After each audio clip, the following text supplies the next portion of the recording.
Well, basically, what acupuncture is about is it's about increasing and restoring the circulation to the body.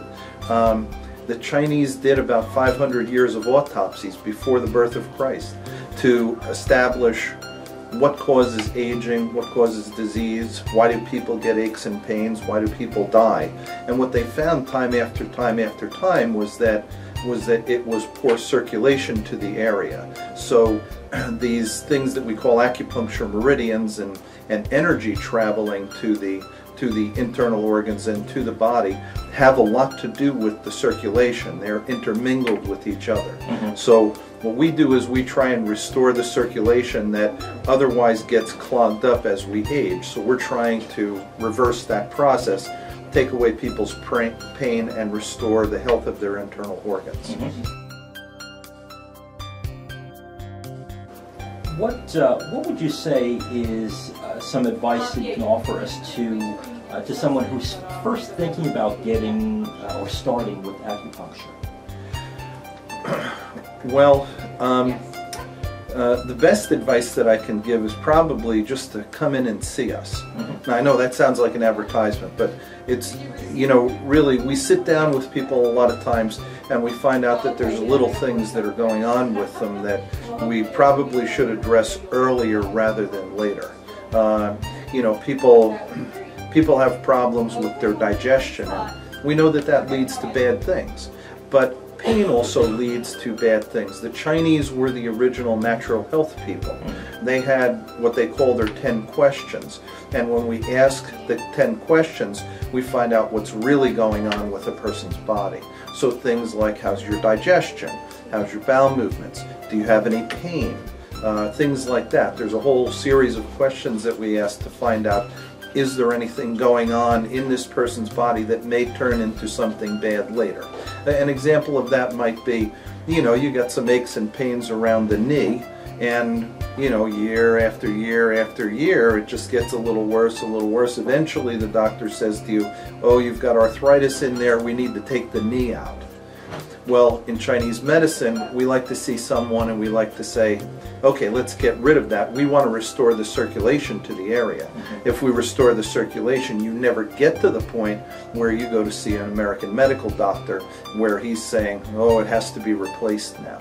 Okay, so we truly are preventive medicine. The types of patients that we usually see are the patients where they come in and we're the treatment of last resort.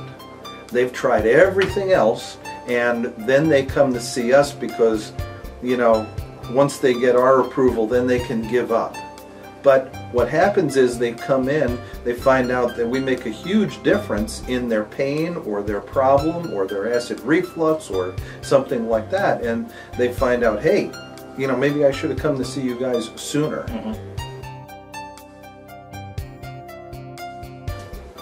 What would you say is the most powerful or significant factor in the treatment that you do? Well, two things. We require that people have hope. You know, from the one standpoint, you have to believe that there's some way to get better. Even if you don't believe it's acupuncture or herbal medicine or whatever we do, at least the person still has hope. If you don't have hope, we can be getting a person better and the person doesn't, you know, they don't even see it because they've lost hope. Hope is a very important thing. The other thing is patient compliance, because if we ask a person to do something, we really do need them to follow through. You know, in a lot of cases what's happening is I'm the only one, I'm like dragging the person back to health. And we need the patients to make their appointments. We need them to listen to what we're saying, because they're the driver. They're the general. They're the field marshal of their own health. The thing is that all I can do is I can make suggestions. I can tell the person, here's what we need to do. And if we can get them to follow along with a program, with any kind of program, to get them to a healthy place, then what happens is they're going to make progress. And that's almost 100% of the cases. You know, there's very few things that you can't make progress with when both the patient and the medical practitioner are moving in the right direction. Okay.